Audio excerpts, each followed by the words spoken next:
So in this course, as I said, we're going to look at two types of objects. We're going to divide the course into two sections. The first half is particle, the second half is rigid body. So what is a particle, what is a rigid body, and what's the difference? When would you use one versus the other? So particle we define in dynamics as something, it's an imaginary object that has mass but almost zero dimensions, negligible dimensions, okay?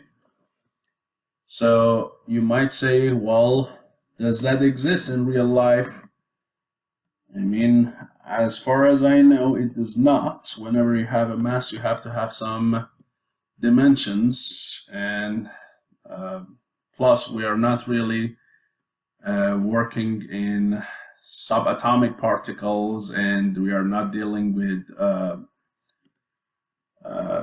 quantum physics and stuff like that. So what we are dealing with this course is Newtonian mechanics, and whenever we have a mass, we should have dimensions. So what does it mean? It says negligible dimensions. So if you pay attention, there is this important thing here, comparable to the radius of curvature of this path.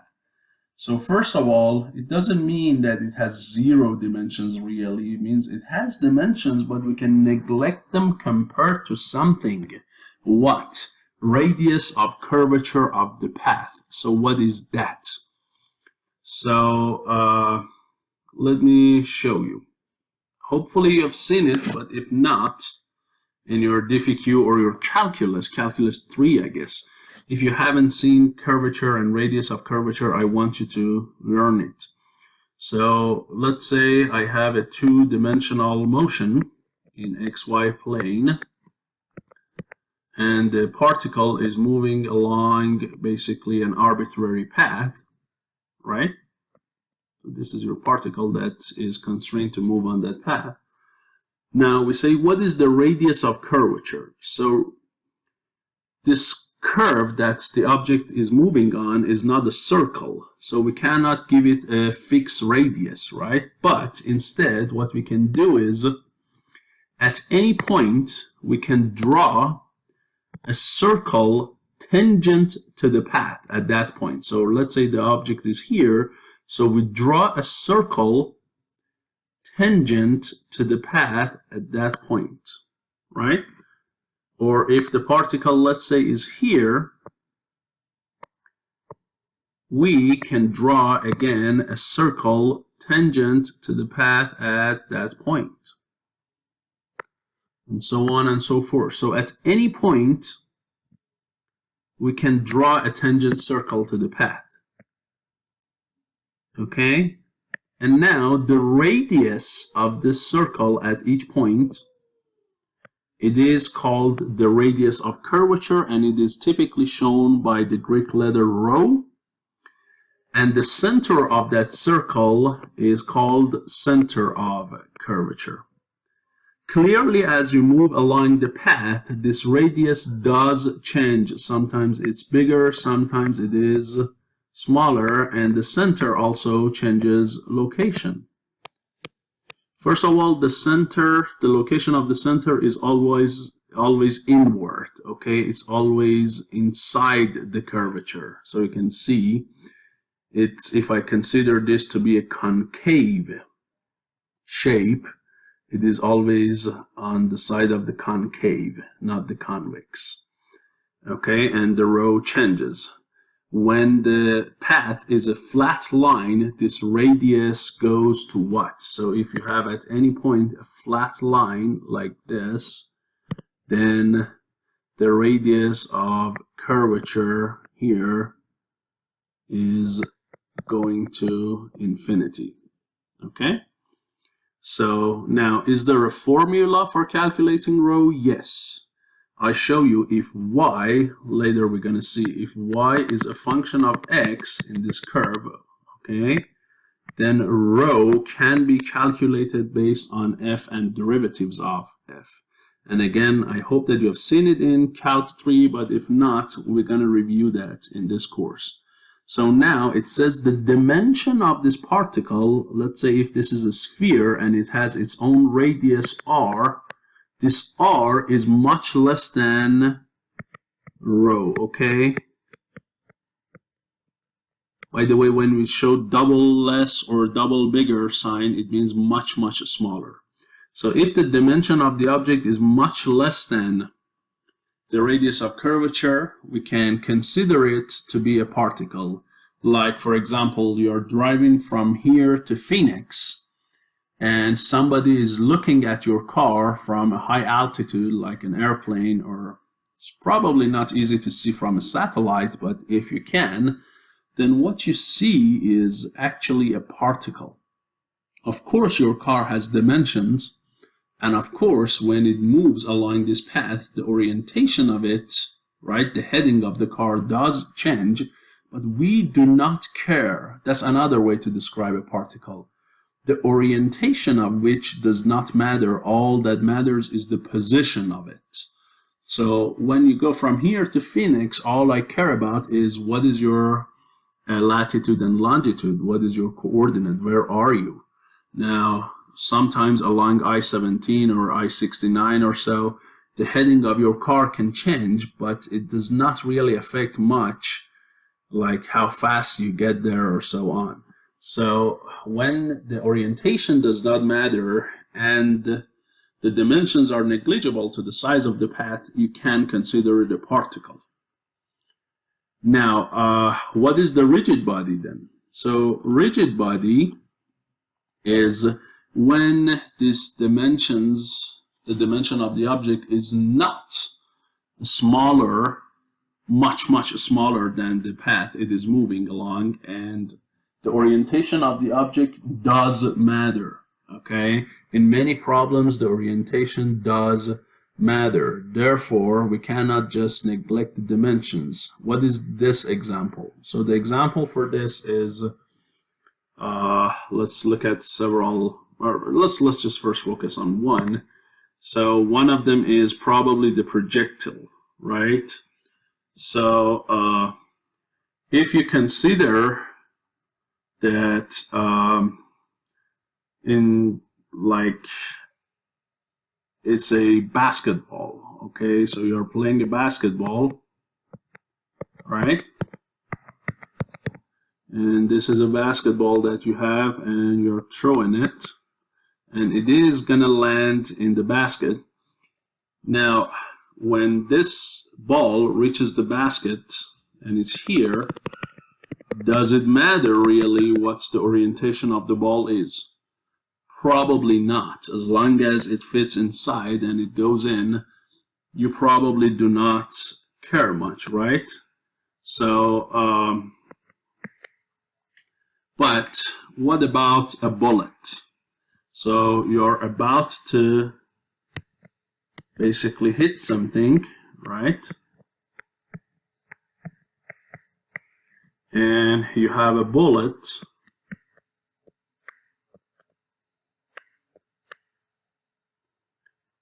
and the question is, does it matter how you hit this object? When it reaches here, do you want the bullet to hit the bullseye like this or like that? Yeah, you probably don't want it to be like this case, right? It is not gonna penetrate into the object. You want the sharp end to be targeting the object, not hit it at the side. Of course, when it hits, you're gonna lose the cartridge, so maybe my drawing is not necessarily correct, but let's just show the bullet itself, not the cartridge. But you want this bullet to hit like this, not like that, right? So this is important. The orientation does matter, and you probably know that in guns, to keep this orientation and not allowing this bullet to rotate or spin about this vertical axis, what they do, they give it a rotation, right, through riflings inside the gun. So this spin is really important.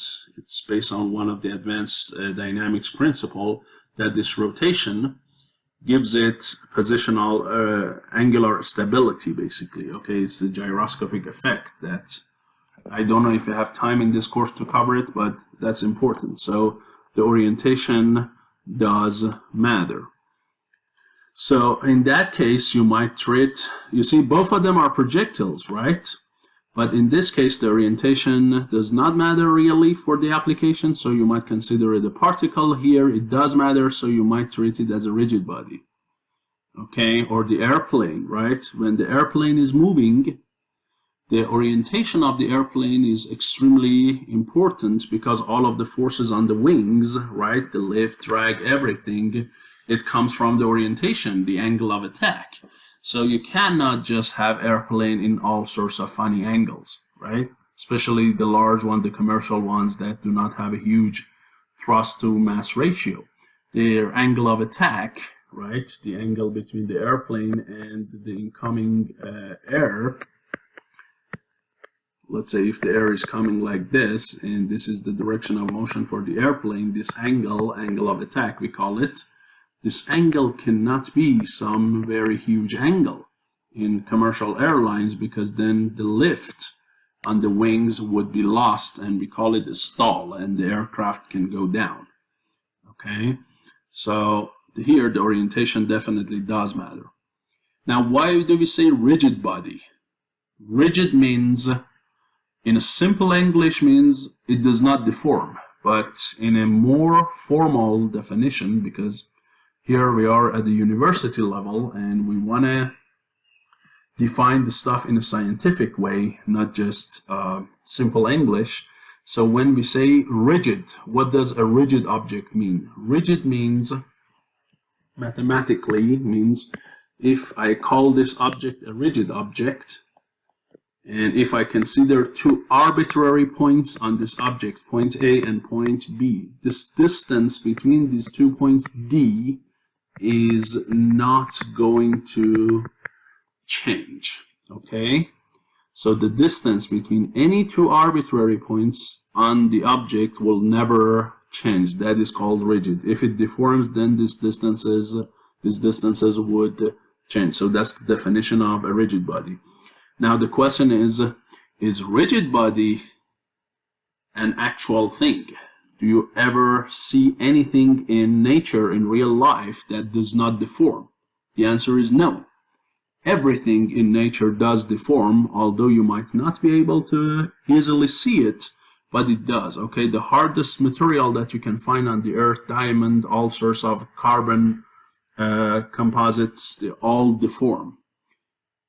But maybe not visible by naked eye, but under microscope you can definitely see. So why, if it does not exist in real life, why do we consider such a thing?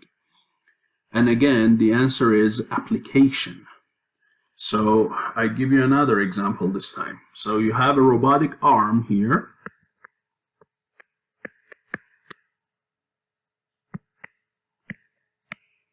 And this robotic arm job is to come and pick up some object here at point A and then put it inside this bin at point B. Okay? Now, if the dimension of this object A is much smaller than the dimensions of the bin, and the job of this robot is just picking this up and then bringing it here, extending it, and then what? Drop it here. Right? Now, it might look a little bit longer, but it's just bad graphics of me. It doesn't mean the links of this robot are flexible. So, now, let me ask you,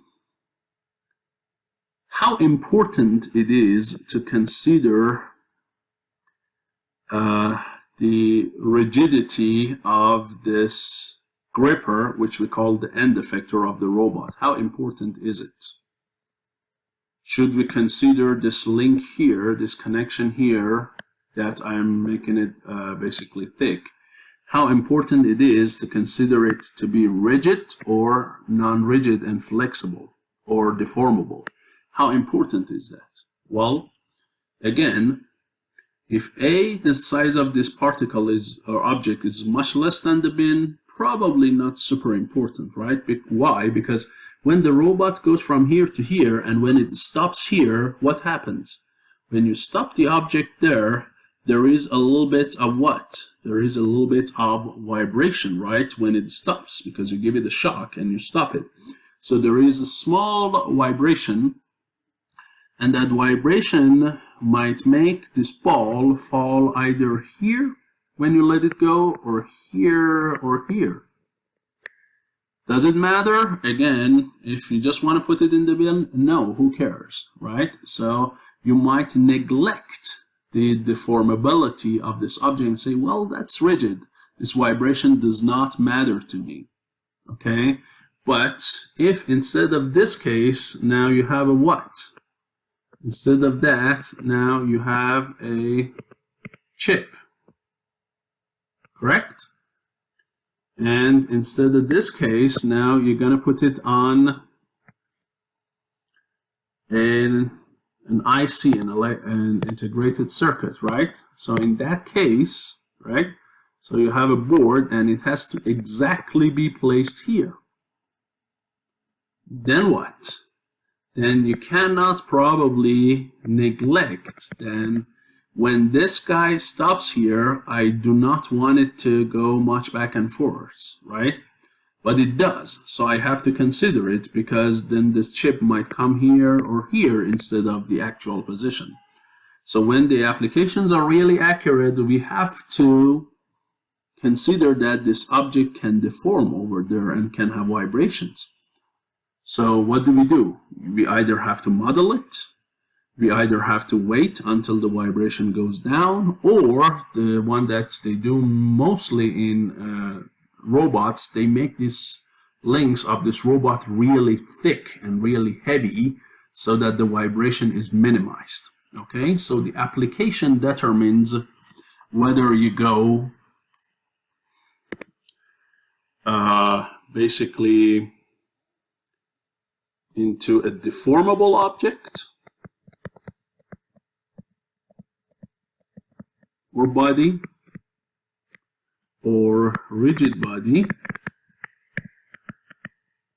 or what? Particle. So as you go from the left to the right, what goes up? The level of difficulty in modeling. Okay, the differential equations, the modeling of the object goes up, because you have to consider here dimensions, and this is just translation only, so all you care about here is translation of the object, right?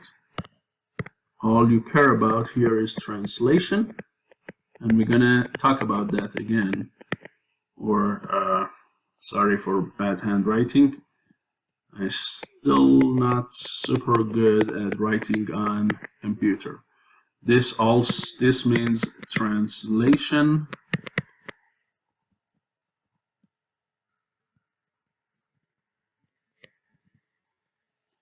plus rotation, and this one means translation plus rotation plus vibrations.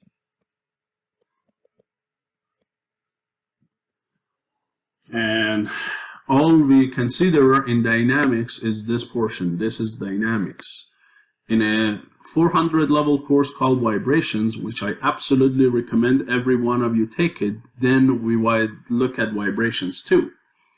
But the difficulty in modeling goes up, and solving the differential equations definitely is harder. So do we always need to make it that hard? No, the application determines. Engineering is a trade-off between modeling difficulty and what? basically accuracy, right? Of course, when difficulty goes up, it's the result of accuracy, but then what about the solution? Solution possibility. And when we say solution, I'm talking about analytical solution. What is analytical? We're going to look at that. This one goes down. So we as engineer are here. We are not like physicists that want to model everything to the maximum accuracy that they can. We have to do a trade-off between these two. How far should we make it accurate? Do we need to? Because analytical solutions are always preferred. We're going to see over numerical solutions. So we have to decide when to make it super accurate or a little less accurate, but solve it much easier and come up with easier solutions. So it's our job.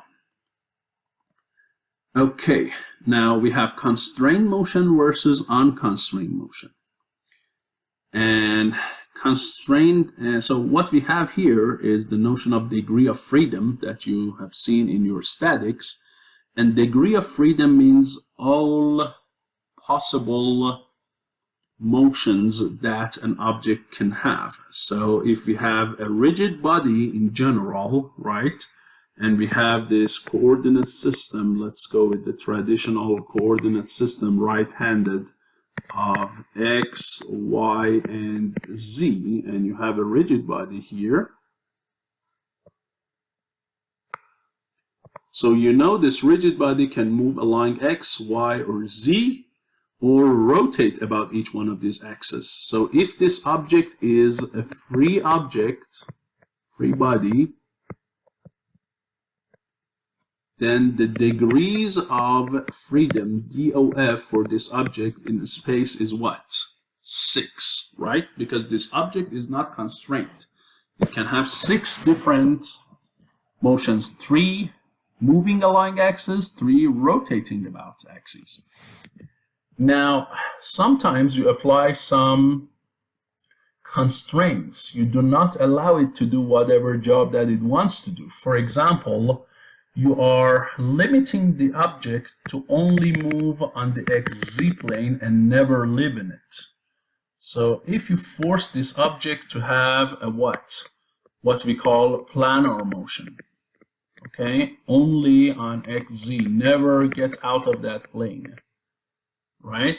Then what is your degree of freedom? Well, if you look now, it can only move along X, it can move along Z, and it can also spin about the Y-axis. That's all it can do. So in a planar motion, the degree of freedom is reduced to what? 3. So we call this planar. We can also call it a what? A constraint, right? We call it a planar constraint because the object has some reduced degree of freedom. Another example I can tell you, let's just review some so that you refresh your minds from statics also, is let's say if you have a door, right? So once you enter a classroom, there is a door, correct? And this door is pivoted here. So there is a pivot here and there is a pivot here. You know this door, if you let it be free, it has 6 degrees of freedom, but now it is pivoted. So how many degrees of freedom does this pivot take off from the object? Well, what can this object do at the moment? All it can do is spin about the pivot, so only one rotation is possible. Therefore, this pivot constraint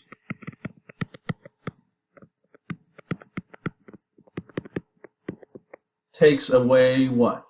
5 degrees of freedom, okay? Now, let me ask you about a special case that I always ask in my classes. So if you have a bolt and a nut, okay? So this is a bolt.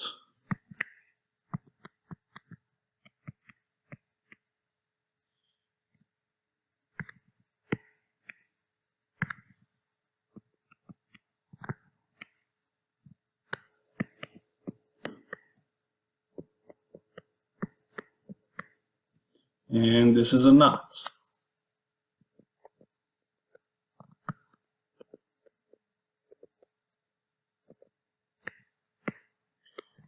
If I fix this knot, so this knot is fixed,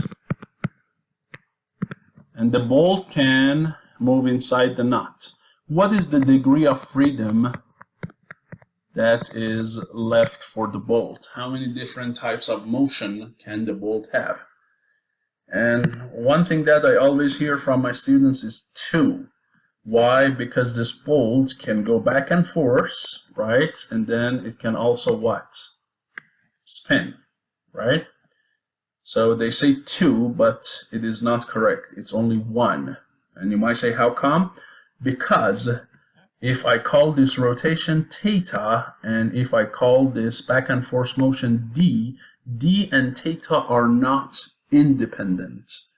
They are related to each other. In other words, if I rotate the bolt twice as much, then the amount of advance, we call it, the amount of advance, d, is twice as much. Okay, so d and theta are what?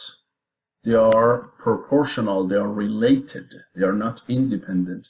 Degrees of freedom should always be independent, okay? Otherwise, they are not degrees of freedom. So here, the degree of freedom is 1. But if you have an object, like you have a cylindrical constraint, right? So you have an object like a piston that can freely move inside a cylinder.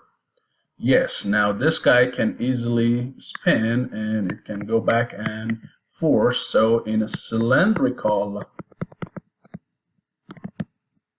constraint, the degree of freedom is 2. So it takes 4 degrees of freedom off, but a bolt and knot constraint takes 5 off and leave 1. So please pay attention, they have to be independent. So this is constraint versus unconstrained. Then we have, yeah, you might say, well, it's just a couple of paragraphs or a few lines. How come you explain so much on these topics? And you might be right, but I prefer to go in depth in many of these topics before I get entangled into all sorts of formulas, okay? Because I want you to learn in depth. Now, for any reason, if you don't like me to go in depth and you prefer me just skip through this and go and solve problems, please tell me. But in the past, my students always wanted me to get into depth of problems. So please give me some feedback. Coordinate systems. You probably have seen Cartesian or rectangular coordinate system x, y, z. You probably have seen cylindrical coordinate r, theta, z, right? So that's this one here.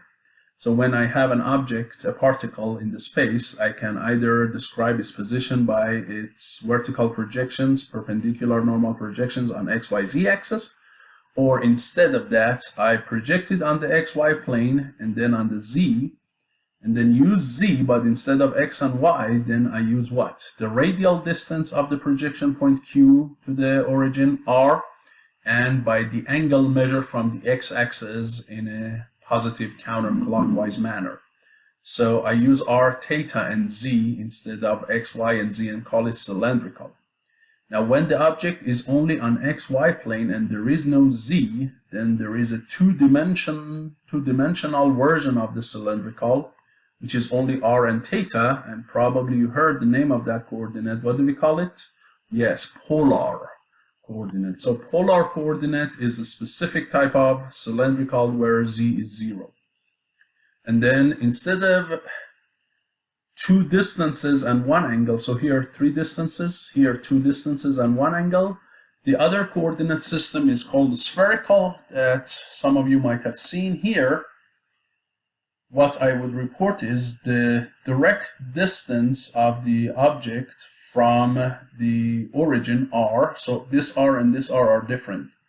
This r is the distance from projection on the xy plane to the origin. This is directly the distance between the particle to the origin.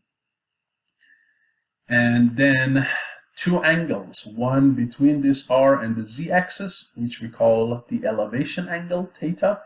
Typically, theta is measured from the xy plane to the r, not from r to the z. So the elevation is typically defined as 90 minus theta. And then this angle phi, which is the same as this theta, this phi and this theta are the same, we call it the azimuth angle. Okay, so in basically spherical coordinates,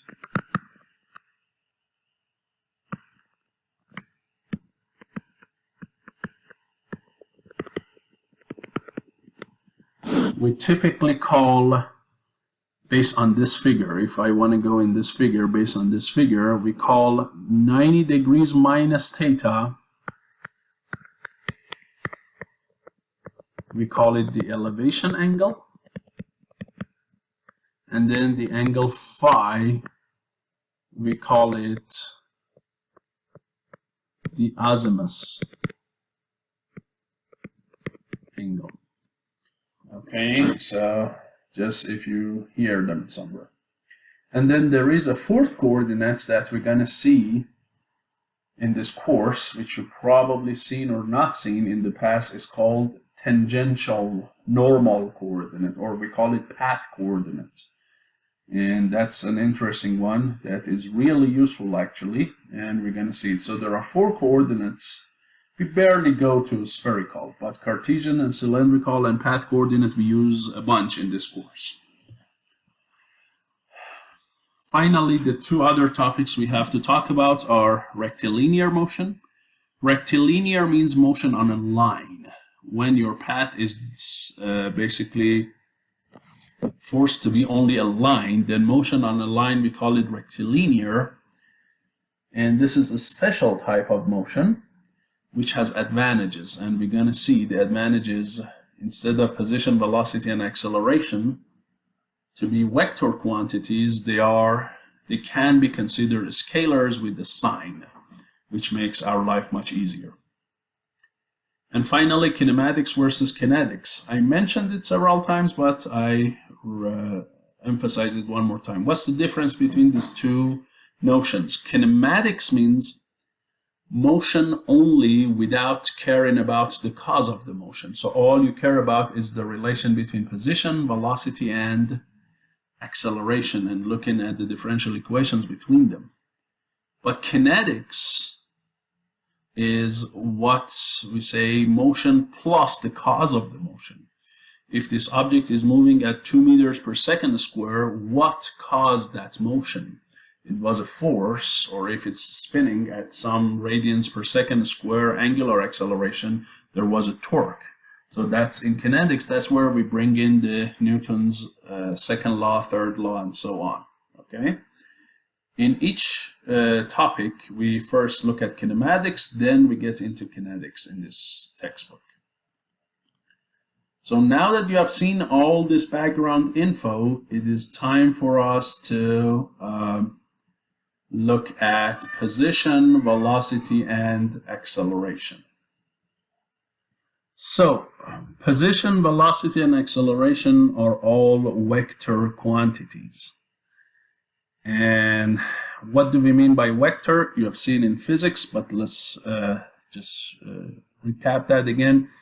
Vector means something that needs a direction on the top of a magnitude, right? Is that all? Probably you say yes. If something just needs a magnitude, we call it a scalar. If it also needs a direction, we call it a vector. So let's just look at a couple of examples with you to make sure that we know it. So for example, if I say mass, you would say, yeah, it's a scalar. If I say velocity, you probably say it's a vector. Now let's look at some other quantities. Electric current. So what about electric current? So if I have a circuit, right?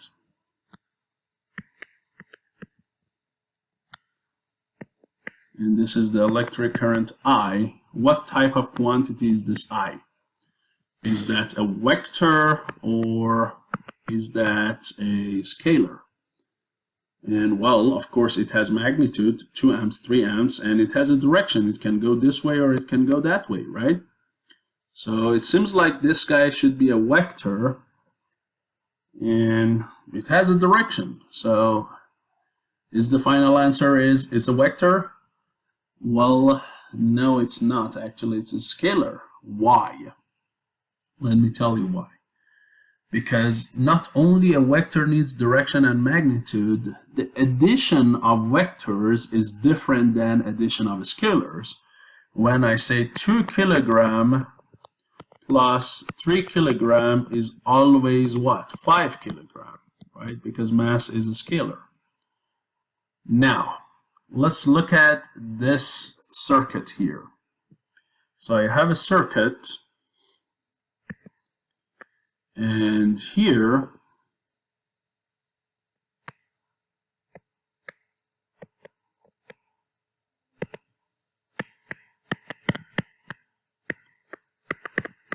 I have a junction, right? So let's say this is a capacitor, this is an inductor, they get out, and then they go to a resistor, and then go back to a power supply, and so on. So at this basically junction point, what relation exists between I1, I2, and I3? You know, based on the Kirchhoff's current law, or KCL, I1 is equal to what? I2 plus I3, right? So if this is 2 amps and this is 3 amps, I would get a 5 amp, right, for I1. Now, clearly these wires, they have a direction, right? Because direction means angles, right? So you need angles. So let's say the angle of this I3 is 0 degrees with respect to an x-axis that is going to the right. And the angle of I2 is, let's say, 60 degrees. Now, what happens if I change this I2, instead of this, I make it like this?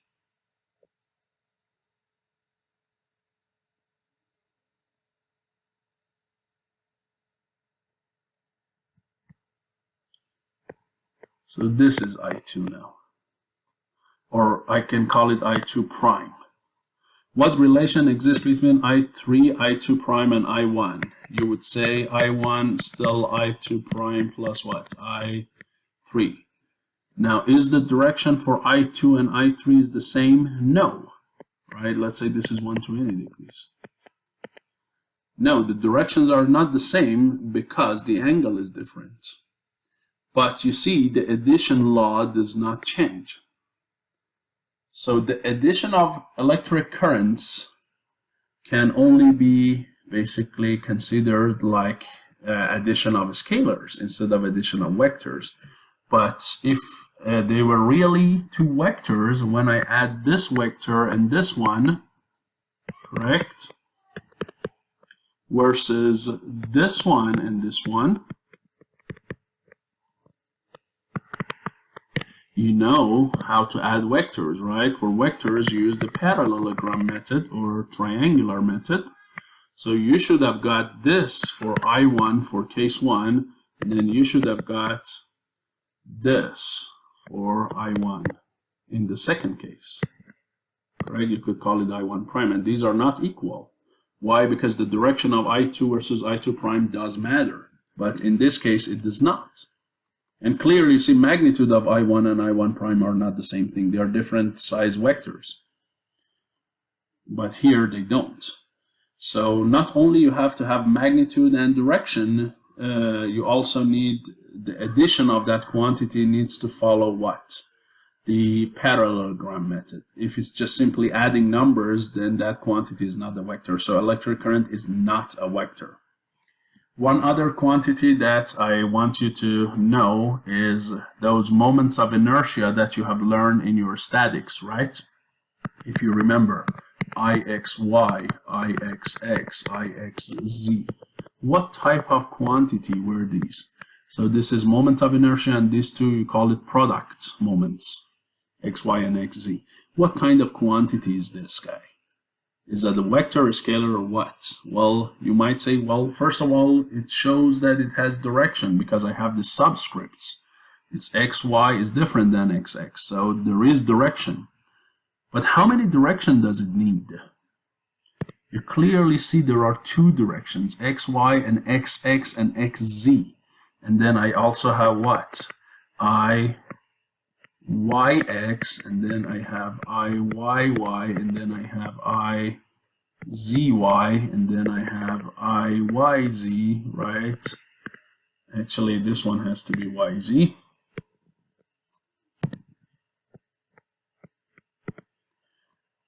And then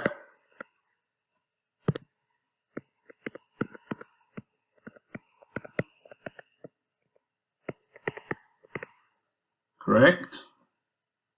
So what kind of quantity is this guy? There are 9 of them, and each one depends on which subscripts you're using. Of course, you know these two are the same thing, right? These two are the same thing, and then these two are the same thing. So at least there are 6 of them that are different, and you can put this quantity I in a matrix 3 by 3, right? So the matrix I has 9 components. So what kind of quantity is that? That it has magnitude and it has 2 directions instead of 1.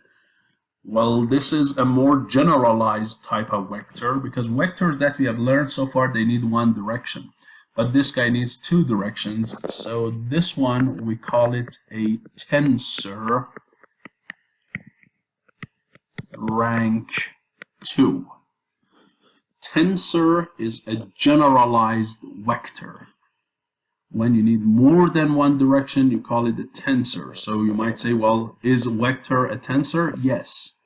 Any vector, since it needs 1 direction, any vector is a what? Is a tensor rank 1 because it has 1 direction. And any scalar is a what? Right, it's a tensor rank 0. Okay, so if you need 3 directions, then it's tensor rank 3 and so on.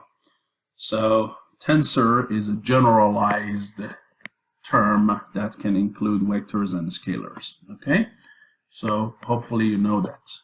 This moment of inertia is a tensor rank 2, and later in your solid mechanics, if you have passed it or you will pass it, you're going to see the stress quantity and the strain quantity. Stress and strain are also tensors.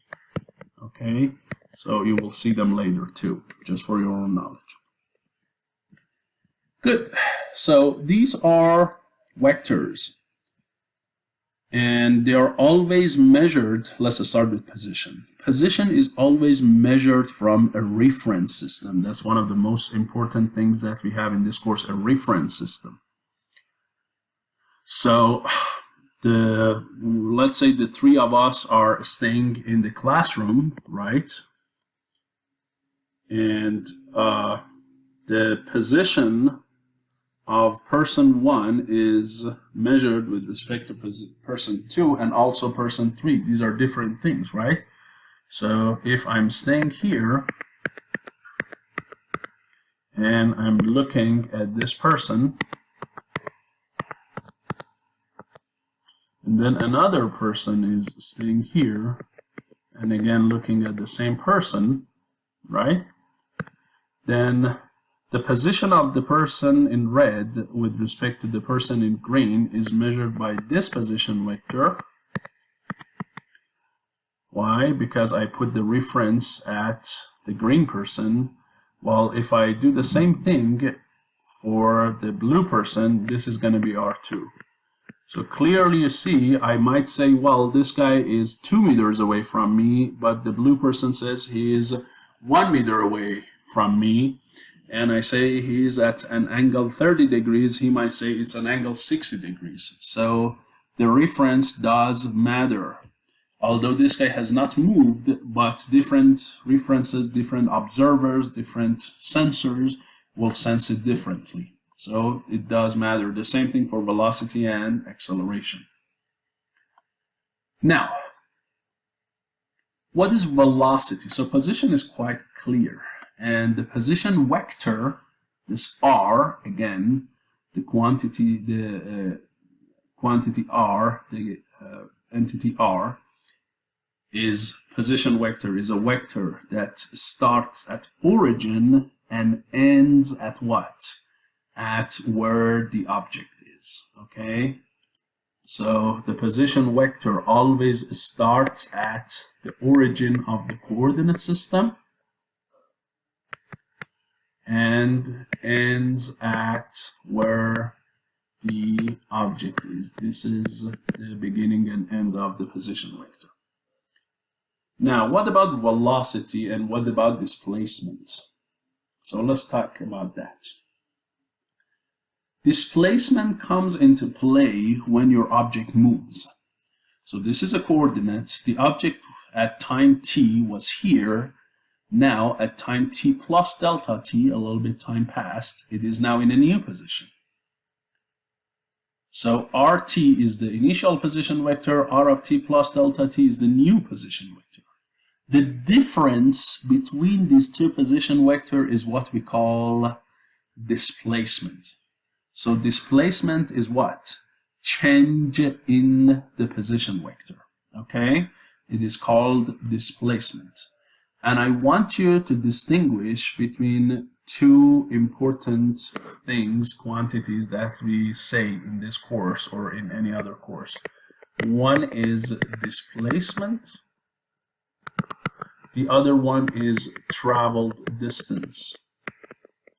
These are different things. Okay, these two quantities are different. For example, so here is a coordinate frame, and let's say you are only moving on xy plane or xz plane on a circle with radius r. So you start here, right?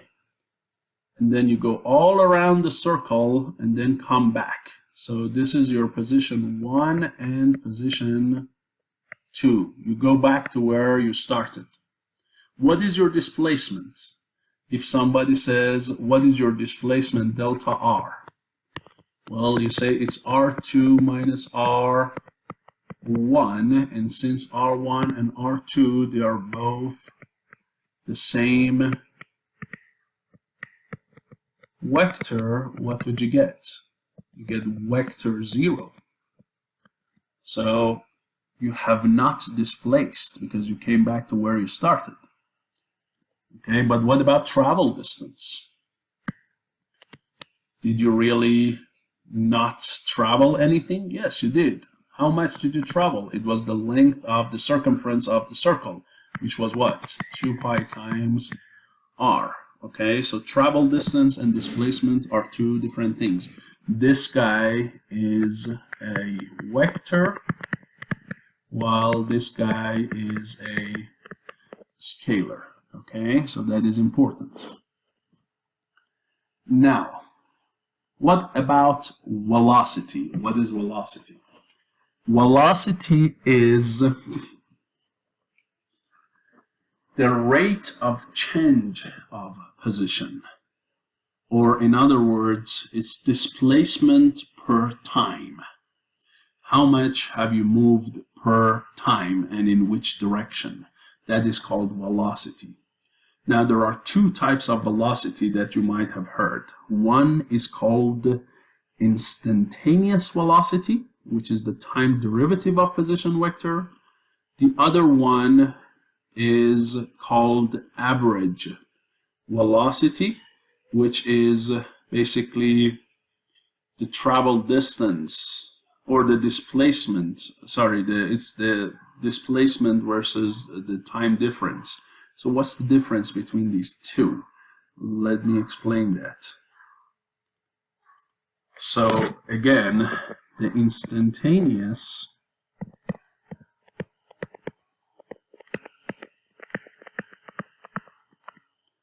velocity, and they are both vectors, v is equal to time derivative of the position vector, dr over dt, while the average velocity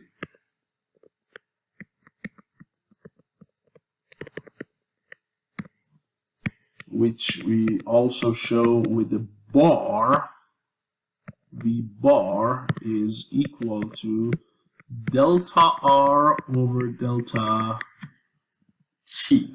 So what's the difference? You know, based on your calculus, what is dr over dt? dr over dt is what? The limit of delta r over delta t as delta t goes to what? 0. That's the difference between them. Here, the delta t should be very, very small, ideally going to 0, but in this case, the delta t can be what? Arbitrary. Okay, so in average velocity, you can use any time range that you want, but here it has to be very, very small, ideally going to 0. Now, what do they show themselves on a curve and for a rectilinear motion? So although it's a topic of next chapter, but let's just look at it on a graph and refresh your minds about your calc topics. So if I'm looking at the position of a person, right? So there is this person that is running,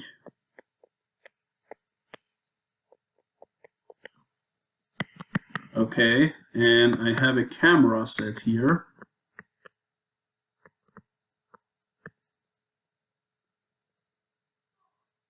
or a LiDAR, or any sensor that can measure the position of this guy, and starting from this point, so this is the origin, I record the position of this guy versus time. So I come up with a graph like this and can show the position of this guy versus time is a graph like this. Then, if I ask you between, let's say, second 1 and second 3, what is the average velocity? Well, how would you do it?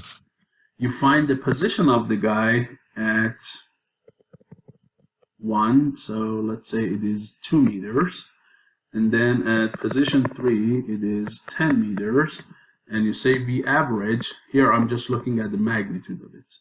The magnitude of V average is what? The final position minus the initial position divided by final time minus initial time, so you would get 4 meters per second. Okay, assuming that this is meters and this is seconds. Don't forget the units. But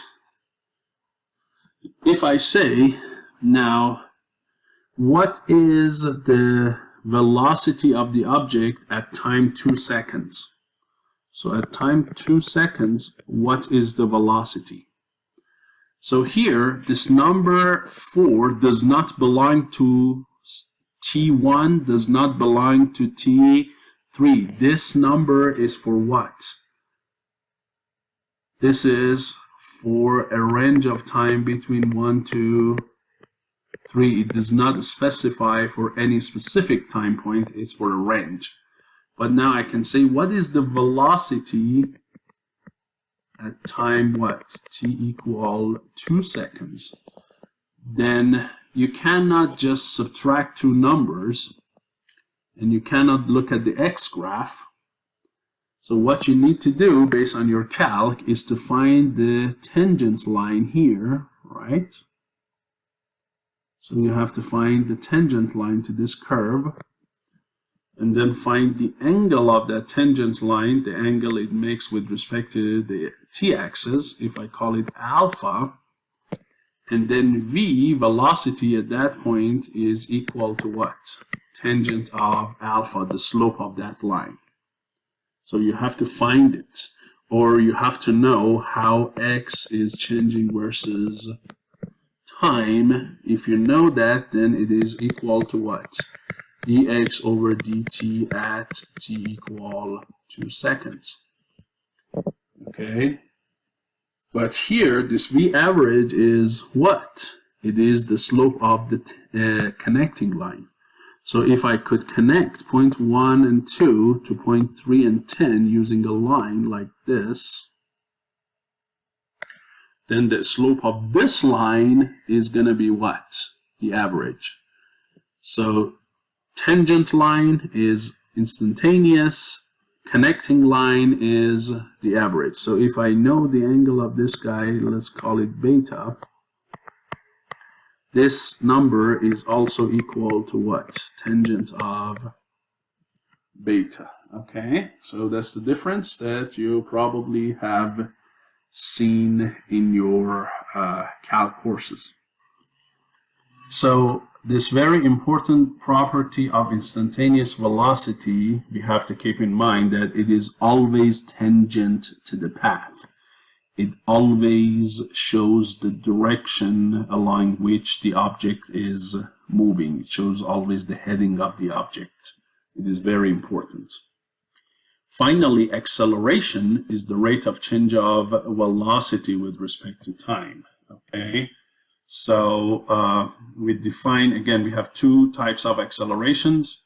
Just like velocity, we had instantaneous and average, we have the same thing. So we define instantaneous acceleration A to be time derivative of vector v, and the average acceleration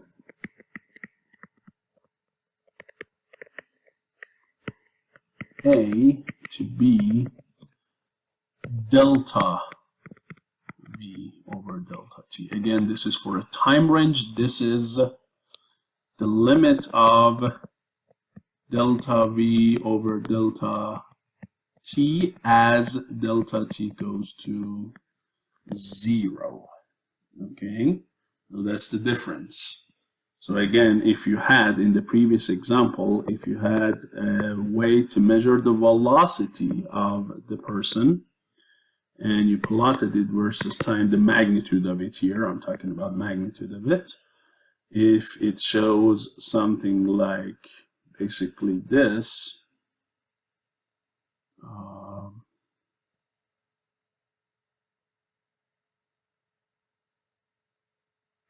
or let's make it a curve a little bit.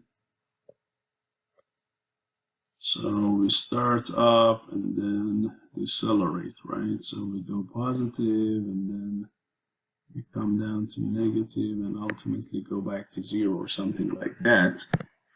Then you can say between second 1 and second 3, if I connect these 2 points together, the slope of this line is what? So if this angle is theta, then this guy is tangent of theta. But if I want the instantaneous acceleration at, let's say, t equal 4, then I have to draw a tangent to this curve at that point, right? I have to draw a tangent line. And then the angle, if I call this angle gamma, the tangent of that, the angle of the tangent line is called angular acceleration. Okay, so this is what you probably remember from your calc courses.